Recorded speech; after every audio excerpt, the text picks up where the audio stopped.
Só que Os Nephilims que você tá falando tem a ver com os primeiros homens? Ou, digamos assim, uma humanidade primordial que veio acima de todos? Os Nephilims, na verdade, são anjos que se rebelaram, né? Ah, é? E que em Gênesis 6, você lê a respeito deles, de alguma forma procriando com mulheres, né? E tendo um híbrido, que é o que seriam os titãs, né? Que na mitologia grega são os semideuses, são os filhos de deuses com homens. Isso na grega e ao redor do mundo também você tem essa, né? Aparece em mitologias de vários países, de diferentes culturas, essa ideia de você ter um híbrido de um ser humano com um ser espiritual, né? Deixa eu só te cortar rapidinho, porque eu entrevistei o casal que é o Carlos e a Rosa, né? A Rosa, inclusive, paranormal e sensitiva. Ela falou que... O que ela falou? Exatamente. Ela falou assim, que é tipo a raça humana, que eles acreditam em alienígenas, né? Uhum. Os alienígenas chegam aqui, eles não conseguem ficar aqui porque a atmosfera, a temperatura, a pele deles não resiste ficar no nosso país, eles não conseguem respirar, etc. Então, eles passam aqui rapidamente, e o ser humano é meio que a junção de animais com o alienígena. E nasce um ser híbrido. Tipo assim, nós somos mamíferos, como os animais, com características humanoides, como os alienígenas. O que você acha? Isso é do o nome, né? Eram os deuses astronautas, do Von Däniken, né? Isso não é novo, né? É isso. Eles pegaram... A ideia é que é isso, que eles quiseram criar uma raça de escravos, né? Então, fizeram meio que uns primatas, né? Só que aí, o pecado original, né? Segundo essa visão, né? Que tem do Eliu, do Enki, que são, na verdade, pegaram a mitologia suméria, né? E deram uma nova roupagem, vamos dizer assim.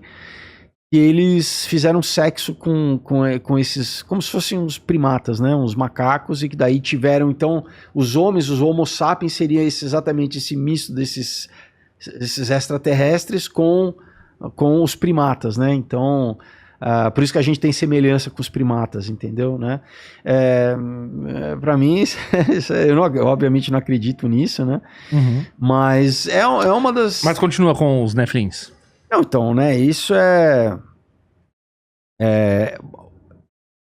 baseado... E tá na Bíblia, né? Isso tá no texto bíblico, né? Em Gênesis 6. Depois também você tem... a presença de gigantes aparecendo em todo o Velho Testamento, né? Inclusive a tomada da Terra Prometida é para, vamos dizer, Israel, no povo judeu ali, exterminar esses híbridos, né? Esses gigantes. A palavra vem não é de gigante de muito grande, mas a ideia é de habitantes da Terra, tá? Porque são esses semideuses, né, e depois no Novo Testamento também, Pedro fala, né, na carta dele, a respeito do... Né, você tem... Judas também fala na carta dele a respeito desses anjos que não guardaram o seu estado original, na verdade, porque se você entender que o mundo espiritual... até hoje quer interferir no mundo físico, né? Então, por exemplo, o que tem uma possessão demoníaca? É exatamente isso, é um espírito querendo se encarnar, ter uma base física aqui para agir aqui, né? Então, a forma deles abandonarem o estado deles, vamos dizer, espiritual, e quererem se materializar aqui, né? Foi essa rebelião que você lê no livro de Enoque, que é um livro apócrifo, né? E fala que 200 anjos caídos, eles desceram no Monte Horebe ali e eles, vamos dizer, isso depois já da queda de Adão e Eva, né? Então é como se fosse uma segunda rebelião. Então você tem a primeira, na verdade uma terceira rebelião. Você tem a primeira rebelião de Lúcifer, né? Antes do homem ser criado, então antes disso Lúcifer já se rebela, né?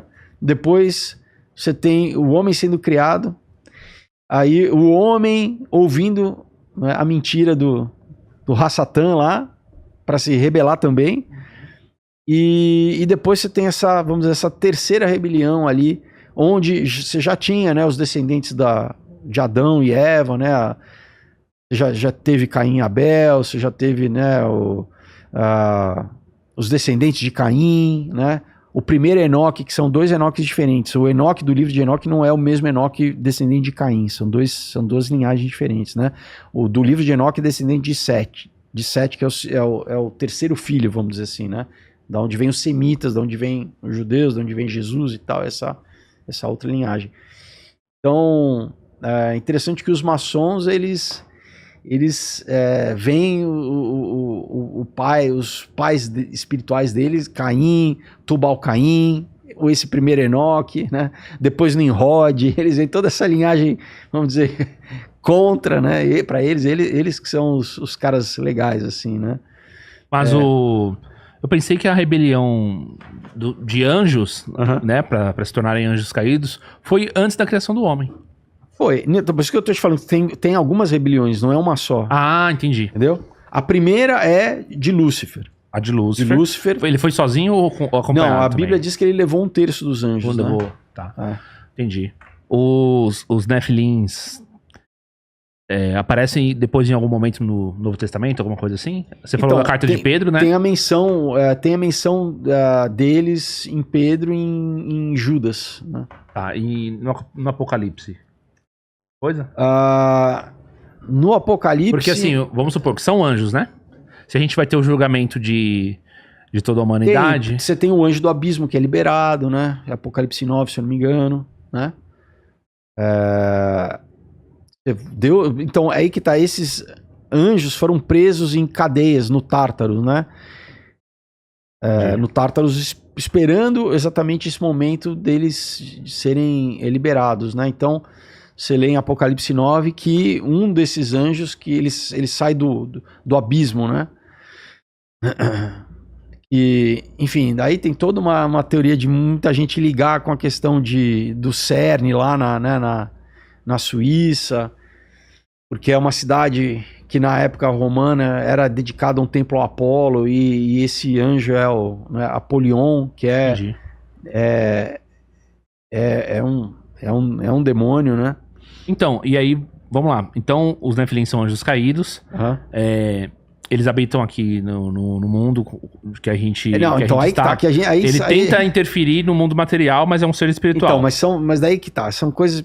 Porque no mundo espiritual você tem várias classes de seres, né? Da mesma forma que aqui no nosso mundo a gente tem inseto, animal, vegetal, né? Ave, peixe, mamífero. No mundo espiritual você tem classes de seres também.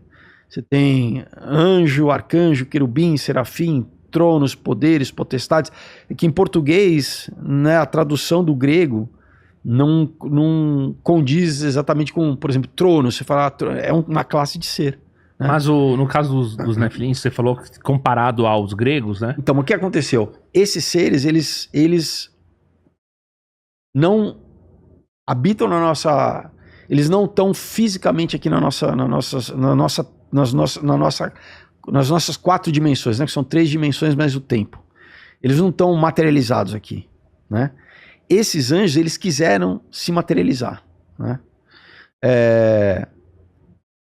A intersecção desses anjos com as mulheres que gerou os gigantes, e, na verdade, os demônios seriam os espíritos desencarnados desses demônios, entendeu? Porque quando eles morreram, porque eles tinham um corpo, quando eles morreram... Ficou o espírito. O espírito, e o espírito meio que ficou vagando, ele não tinha um lugar, porque ele era um ser híbrido, Deus não criou. Então, aí você perguntou do Novo Testamento, por exemplo, quando Jesus encontra o Gerazeno lá, o endemoniado, que ele vai expulsar, e ele fala, qual é o teu nome? Ele fala, Legião, porque somos muitos. E depois eles pedem para Jesus o quê?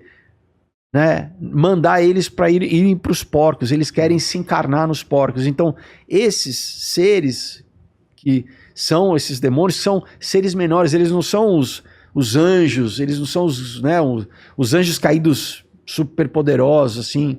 O que eles querem é tomar o corpo humano ou outro corpo e ainda ter sensações, por exemplo, que é comum, né, quando tem questão de possessão, assim, beber 1 litro de cachaça, né, ou fazer sexo, ter acesso a até as sensações carnais mesmo, entendeu? Mas são espíritos menores, assim. Os demônios não são comparados na hierarquia, porque existe uma hierarquia, existe inclusive uma linha, né? Uma hierarquia dentro do... Existe uma hierarquia sobrenatural e existe uma que eles chamam de demonologia, né? Uma hierarquia sim, já ouvi falar. De seres espirituais malignos também, entendeu?